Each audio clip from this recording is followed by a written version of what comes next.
And lights out. Welcome aboard to another edition of F1 Starting Grid. Full unique insight into Formula One. I am Brock Young, followed by the Mike Allen, back from vacation. How you doing, Mike? Good. Tan, rested, and ready to go.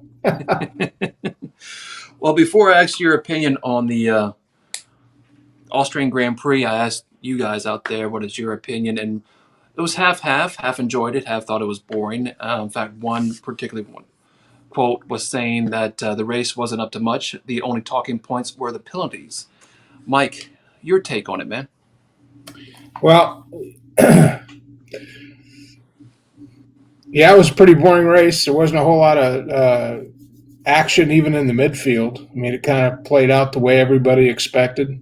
I think I got Verstappen right, and that was it. But I do think it's interesting that after Bottas and Hamilton switched cars, Hamilton hasn't been as dominant or as even challenging to Verstappen. And Verstappen, the way they got that car set up and the way he's driving right now, the championship is to lose at this point. I don't see Hamilton mounting much of an offense, especially unless they give him his car back. Well, speaking about that, let's run down the tiers here for the Austrian Grand Prix. We have Max coming in first at 1 minute and 23 seconds, followed by Bottas, almost 18 seconds behind him, and 2 seconds behind that is Lando Norris in the McLaren, followed by Lewis Hamilton, the Mercedes, Sainz in the Ferrari, then Sergio Perez in the Honda Red Bull. At number 7, we have Daniel Ricciardo in the McLaren, followed by Charles Leclerc in the Ferrari. Number 8, number 9, we have Pierre Gasly in the AlphaTauri, Fernando Alonso in the Alpine at number 10. George Russell came close there. Mike in the Williams at number 11. Then Yuki Tsunoda in the AlphaTauri, 13th with Lance Stroll, 14th Antonio Giovinazzi in the Alfa Romeo, followed by his teammate in 15th Kimi Raikkonen. Nicholas Latifi in 16th with the Williams, Sebastian Vettel 17th in the Aston Martin, and running out the top 3 here, we have the Haas's Mick and Nikita. And the only DNF for the day was Esteban Ocon in the Alpine. And that leads to the standings right now. We have Max leading by 32 points over Lewis Hamilton, 182 to 150. We have Sergio Perez after that in 104. 3 points behind that is Lando Norris. Bottas at 92. Then jumps down to Charles Leclerc at 62 points. Then 2 points behind him, we have his teammate in the other Ferrari. We have Daniel Ricciardo coming in 8th there with 40 points. 39 points with Pierre Gasly, number 9 to number 10. We have Sebastian Vettel at 30 points. Then number 20 points, we have number 11, we have Fernando Alonso, Lance Stroll. And number 12 at 14 points. 12 points, we have Esteban Ocon in the 13th slot. 14th slot, we have Yuki Tsunoda with 9 points. And the 2 teammates, Alfa Romeo, 15th and 16th, Kimi Raikkonen and Antonio Giovinazzi with 1 point each. Then we have Russell coming in 17th is George Russell, followed by 18th, Mick Schumacher. 19th is Nikita Mazepin, I'm sorry. Yeah, at that point, it doesn't matter because they just throw them in there. Yeah, just throw them in there in any order, basically. But how about that extra point that I picked up in the standings? For my prediction. Your prediction. I knew it was going to happen. And it happened this weekend. George Russell finished in Q3. And started in the top 10. He didn't do it because of the penalty. He got into the Q3 legitimately. And he did. But he also got the P9 from a penalty. Well, it came close too because he could have stopped in top 10 anyway because Fernando Alonso was on that running lap. And he was in P3 or P4 position, as they say. Alpine would say that, but he got cut off by Vettel in the very last corner. And he was so upset about that. And listening to the radios afterwards, Sebastian Vettel asked his mechanics, "Is it okay for me, to one ride?" Because he thought that everybody behind him was gone and stuff like that. And mechanics said, yeah, it's fine. Then all of a sudden, right then and there, that's when Fernando Alonso came around the corner, and surprise! Yeah, And you're not gonna take this away from me with some conspiracy theory. George no, Russell no, was no, in the he would still Q3. George Russell would have still been in the top 10, no matter what, because of the penalty and everything like that. My But boy, my yes, boy. And he then, of finally got. course, as true to form, they got into racing, and the Williams car slowly petered out. And Well, if you would have guessed the under for Mazepin, you would have been correct. we didn't do it last week. I couldn't catch it for either one of them, honestly. I think it was lap 30. It was lap 31. I know in And the previous he race, was actually two strokes down by the time the race was the over. previous race he was lapped 3 times. Yeah, that's a horrible car. It certainly is. I mean, But that actually leads us to the horrible drivers get last place with good cars. Horrible cars and horrible drivers get you lapped 3 times. I mean, good lord. well, actually the constructors. So to finish this out right quick. Honda Red Bull extends its lead to 286 over Mercedes at 224. The McLaren is in solid third right now with 141, followed by Ferrari in 222. AlphaTauri at 48, Aston Martin at 44, Alpine at 32. Right there, that mid tier is really close. Then it dropped down to Alfa Romeo with 2 points, and Williams and Haas at no points.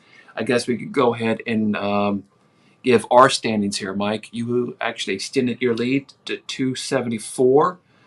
I moved up to second place at 229, and I guess that's why Chaz is not here this week. He dropped down to third with 213. Neil for both 2 weeks straight. So we're moving up. It's going to be still an interesting season. But I have to ask this question to you, man. How impressive is Max right now in that Red Bull? You pointed out earlier, it's his championship to lose, but how impressive, in your opinion, is he so far? Oh, absolutely dominant. Dominant. After the first couple of races, and he'd have another race under his belt if his tires hadn't given out. Well, from the Austrian Grand Prix, he is now the youngest driver at 24 years of age to win, finish on pole, fastest lap, and to lead the entire race. All four right there. He is the youngest driver ever to do that. And if they have a continuous car underneath them, which I think they probably would, man, I don't know. I mean, you said it's going to be years before someone will break Hamilton's record. If Red Bull continues on the way they're doing right now, I don't know. Max is only 24 years old. Well, Max certainly has the talent for it, and right now he's got the team for it. But like we've discussed before, Honda's out of the race by at least 2023 as far as being an engine supplier, and they're going to work on giving Red Bull everything they need to carry on their own. But the biggest thing that Hamilton had going for him is Mercedes.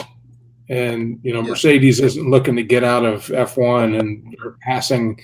You know what I'm saying? The Mercedes racing team is the industrial racing team. Red Bull's is an energy drink. So, and even though they've made a name for themselves and they're on top right now,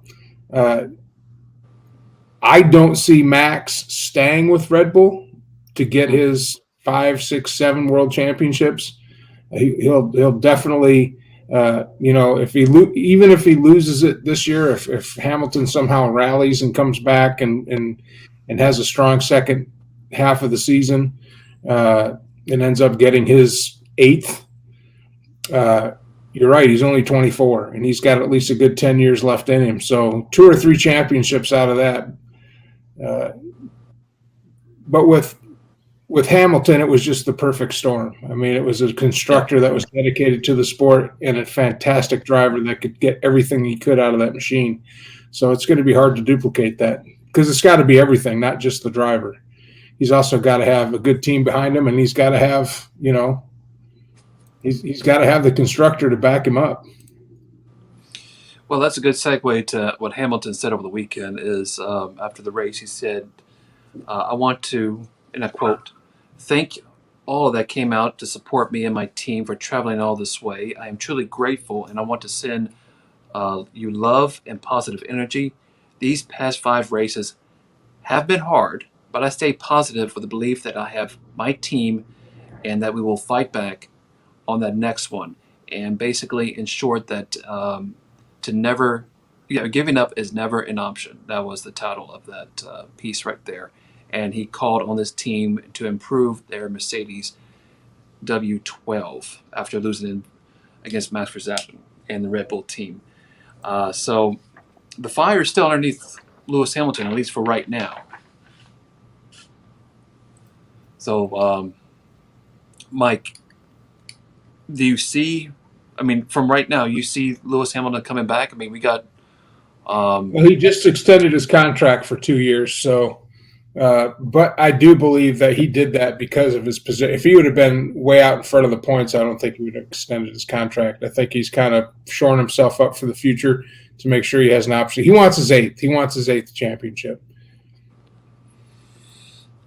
I totally agree with that. I think I still have But Hamilton. He's signed through 2023, I think, or 2024. Yeah, 20 through 2023 to the end of 2023, and we're going to get to that here in a minute. Um, but as far as him giving up, it's never an option. We have the British Grand Prix, which he always runs strong on that track. I think that's a good start for him as well. Coming up to Spa, the Hungarian Grand Prix is always good for him. So there's some good tracks for him and Mercedes coming up. But to be honest, I thought, starting in France, I thought that would be the turning point for him and Mercedes to get back into the game. But as Max and Red Bull looks too strong right now, but we'll have to wait to see what's coming up in the And British there's Grand Prix. also, we still have adjustments and stuff to make, so Yeah. Mercedes could figure it out. And he's not in his car. Him and Bottas switched cars. So When did they do that, by the way? 2 races ago. Mm, that could be something there. And now Bottas is a second, and Lewis is bringing up third or fourth, and he was almost a minute behind everybody. Well, So you look at what happened in Bahrain last year with George Russell. they George screwed Russell. George. I don't know why George would want to drive for Mercedes after that. I'm It's funny. serious. I've watched it. I've watched it on YouTube. I've seen videos about it, and I rewatched that episode on Drive to Survive. I mean, they brought him in. He was way ahead. They brought him in. They screwed up. I mean, how do you screw? You got a guy that far ahead. They brought him in for something, some vague reason, and then all of a sudden he's behind.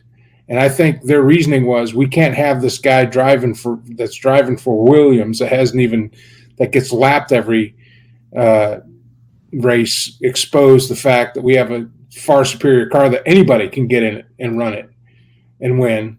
And when Lewis is out with the COVIDs, and Hmm. and here's a perfect example: Bottas is coming in second and doing well in Lewis's car. So, and Lewis is struggling. Yep. Um, Before we get to that 2 year extension and talk about also Russell and Bottas, all that good stuff here too in a minute, I want to talk about touch on this subject right here. Is Lando Norris has 10 penalty points. Um, he and any other driver on the field would have to have 12 in order to be banned from a race. 2 of those penalty points will drop off by Silverstone next week. However, the rest of them won't be dropping off until late this year, early next. So he thinks these penalty points he got from 2 of them this week, and when he pushed the Red Bull off the road there of Sergio Perez, Mm-hmm. he thought that was bogus, and he thought these penalty points are bogus. What do you think about that, Mike? Well, I watched the replay. That's a close call. He had the advantage. He was ahead. So, and Perez pushed, but he was behind him, trying to pass on the outside, and that's a tough place to pass to begin with. So I don't think It wasn't and with that, the way the corner is and the momentum that you have, I mean, what was Lando supposed to do? Cut a right angle? I mean, even if he would have slowed down, Perez still would have went off the track because of the momentum of the cars. So uh, I think that was bogus. And then a couple laps later, I can't remember who it was, did the same thing to somebody else and didn't get a penalty, and it was worse, pushed him even further off the track. So yeah, I think it was kind of. I think it was also. If I were Zach, I'd be in there pounding tables saying, "What the hell's going on here?" I think it was Charles Leclerc and also Sergio Perez in that same situation right there. And I think Yeah, I think so. And it was Perez that did it. yeah, that go around. And Perez pushed Leclerc even worse than he got pushed. So yeah, I think there's a little. I think there's some traction there. There's some tire. There's some rubber left on that tire to be explored. I think so too. I think it's totally bogus. Hopefully, Lando, which so many are surprised by his, way he's going this season. Which, by the way, I did get right. Him coming in third. It seems like every 3 races he comes in third. So that's Yeah. I'm going to try to do that from now on. By the way, surprise. Um, no, but yeah, it's totally bogus. I hope he doesn't get banned from a race or whatever. But um, I don't know. I mean, he has 2 points, 3 points from another race, 3 points from another race, and then 2 points from another race, which makes 10. So, said before, 2 of them would drop off next week, so they'll leave him with 8 going into the rest of the season. And by next season, the rest will drop off. But um, it'll be interesting to see how he works the rest of the season. I think, like you, I think if I was Zach, I'll be in there in the FIA and the steward's office, like, what is this? What is this crap? I don't understand this. This is bogus. Um, hey, I would pull Christian Horner and just start petitioning like crazy. But it's fun to speculate on our end, but I don't know what they're doing on their end. We talked about this earlier too. Lewis Hamilton signs a 2-year extension going into 2023 to the end of 2023, so he's going to have his option to run those new cars for 2 years for Mercedes. The question is, who will be his teammate? Earlier, a few weeks ago, we reported that Bottas has signed a year extension through 2022. However, I don't think that is going through just yet, so that second seat with Mercedes is still open. Mike, all fair, you and I talked about, it's like there's no one for Williams yet on 2022's roster yet. It is both teams are are open right now, including Nicholas Latifi's spot. In fact, here I want to show you this right now, that little snippet we talked about, and all the rest of the teams and so forth, the drivers that are confirmed, so forth. But this is going to be interesting right here to talk about is Toto Wolff, and this is reported by Formula World that Toto Wolff reveals candidates for the second driver's seat in 2022. Wolff began by explaining why the announcement of Lewis Hamilton's contract renewal so soon. Quote, "It was hard-fought championship. It needs all the concentration, and that's why the announcement came so quickly," unquote. Then he turned his attention to Bottas and, quote, we always said that we want to give the next few races and to give it clarity. Valtteri's racing in Austria was really good, and he needs to concentrate on that, but he's a known factor," unquote. Then he compared that to George Russell, quote, "In the same way, we know the strengths and weaknesses of George, and that decision is going to be made during the summer," unquote. Then he explained how they're going to choose a driver, quote, "First, discussions with George and Valtteri, then hopefully we'll start before the end of the season," unquote. And he signed off by confirming that they aren't considering anyone else apart from Bottas and Russell, quote, "It's between the two of those. We value both of them and their strengths, and they can bring to the team," unquote. And also, right quick, retired F1 driver Ralph Schumacher, quoted, says, "Can't imagine Hamilton has to say too much and who his teammate will be. Mercedes has to think about the future after Hamilton. So George Russell looks like the new driver. There's not too many drivers out on the market right now, not at all, because he doesn't think Valtteri Bottas is really an option for Mercedes anymore." Mike, take all that in. Lewis Hamilton signs a 2-year contract. Former F1 driver Schumacher says he thinks it might be Russell going in that seat because they have to think about their future, which is very understandable. So with all that, take that all that in. What do you think about it? Well, Bottas does need to go. He's becoming a distraction. He's not. He wants to win, and he's been Lewis's second for some time now, and he just thinks it's his time. I mean, time's running out. He's getting older, and he's not. I'm sure he's enjoying the fact that he's in Lewis's car and he's dominating field right now and having a chance to win. But that's he wants that. He wants to win. So they need a young driver to come in and be a good second to Lewis. Yeah. Holy cow! Hear that wind? The house is whistling at me. Oh wow. It's all the Dutch fans for stopping. Left over. Holy cow, man! Make sure that door's shut. All right. No, I agree with you. But we reported this last week that Lewis, he doesn't want to talk about who his teammate will be next year. He said is right now is Bottas. He's a good number two. Has been protecting him for most part of the year. But to your point there, Mike, Mercedes has to look to the future, and their future right now looks like it's going to be Russell. He's really talented, really young, so that's something that could build on for years and years and years and years. Like Lewis Hamilton coming in for 7-8 years with now probably 9 years with Mercedes. So they want to look at that long-term contract, and Russell wants that Mercedes spot. For some strange reason, he wants that Mercedes spot, just like Gasly wants that Red Bull spot. I mean, I guess. I mean, I was kind of hoping that he would make his mark with Williams, but I'm a Williams guy. But Williams is a few years away. I think with the new rule changes, Williams will be a more competitive team, but Lewis needs a good number two to be submissive to his role in at least the next couple of years so he can get his eighth. And then once that's done and he retires, then you're right. I think Mercedes needs a good, solid driver that they can then bring in another young driver to be number two. Absolutely. I'm going to talk about this right quick.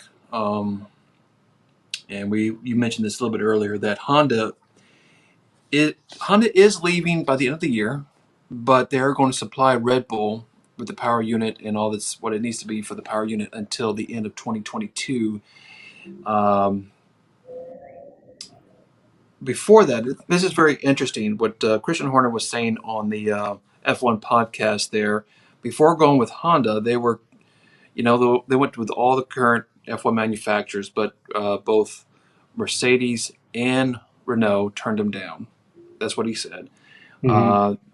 Then he said, and quote, possibly the most willing was Ferrari, and with some exported discussions. But there's the Dutch fans again.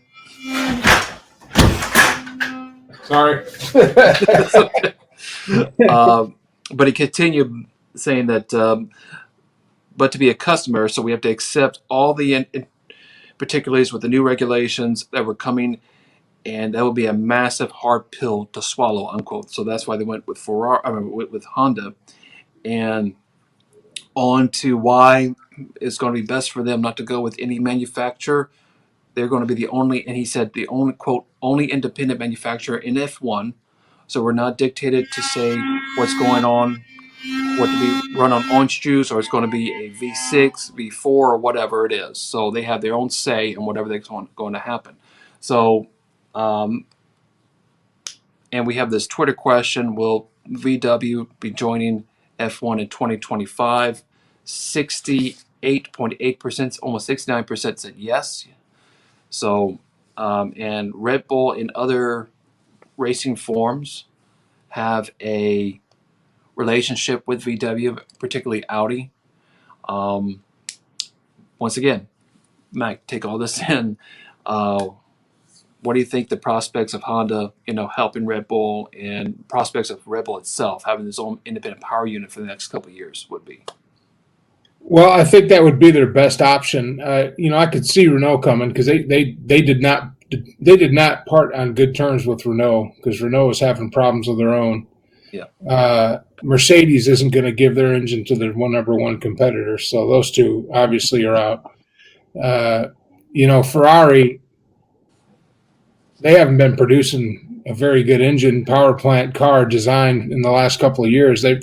This year has been their best year in a few years, but still, you're talking about depending on manufacturers. If I were Red Bull, I would be reaching out to Ford, to be honest. Because there was a time in F1 racing when everybody had a Cogsworth Ford engine. That was the main power plant for F1. So, and I don't know if Ford wants to come back in all the way to F1 racing, but I could see him putting a power, if you're supplying a power plant, you're getting paid. If you're putting a whole team, you're paying. I would reach out to Ford, hell, even Chevy. What's the other one? Well, all the Japanese manufacturers are going to electric, so Yeah. pretty And soon all of them. this is actually an interesting story that came out earlier today that I saw. The Dodge, and this is going to be a part of our What If series here soon that we're going to discuss potential manufacturers coming into F1 with other manufacturers leaving and stuff like that, including Honda.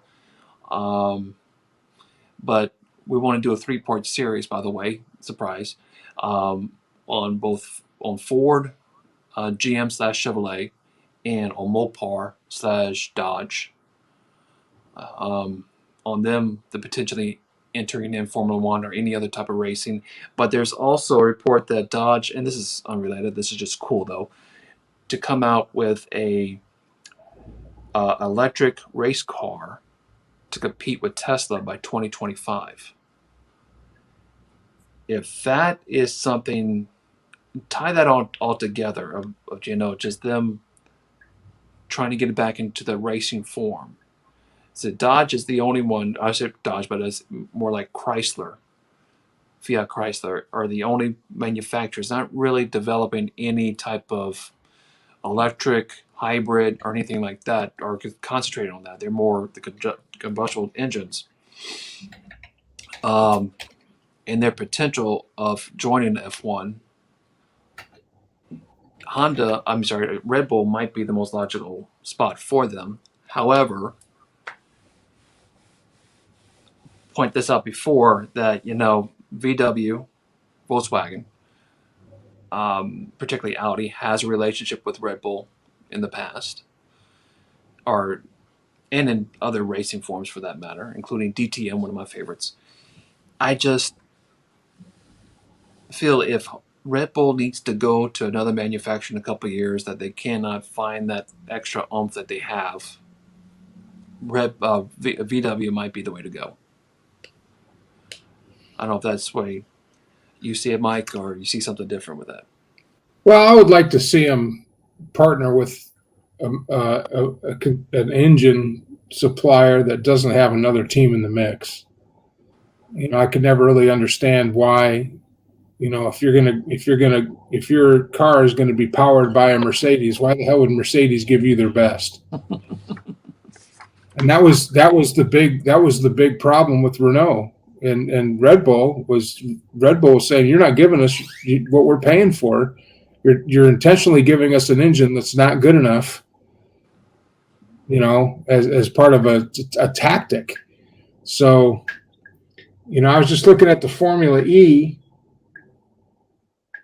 Mercedes is the only Formula E that has that is a constructor in both Formula E and F1. Everybody else is Porsche, Venturi, which is an electric car company, Nissan, NIO, which is an electric car company out of Europe, Mahindra, which is out of India, Jaguar, Envision, which is Virgin. That's a Virgin. The guy that's going to space with Bezos.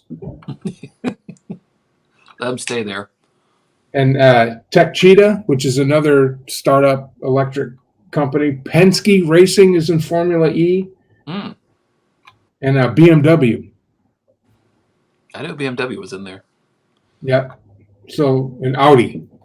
Those are your Formula E constructors. So there's like 6 constructors.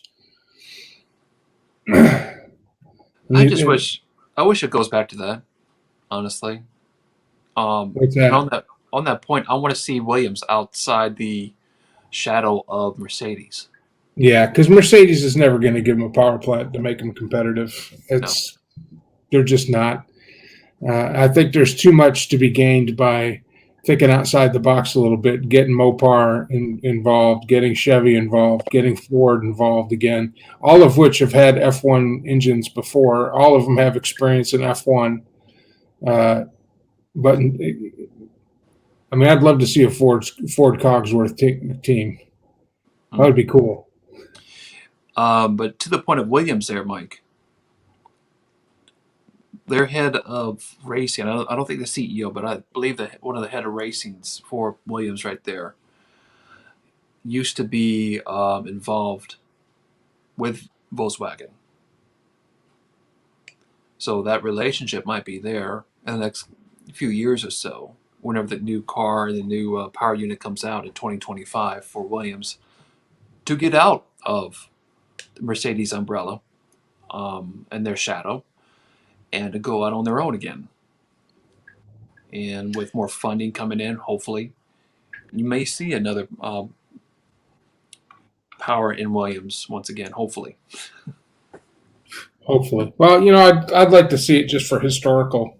I'd like to see them up in at least in the midfield.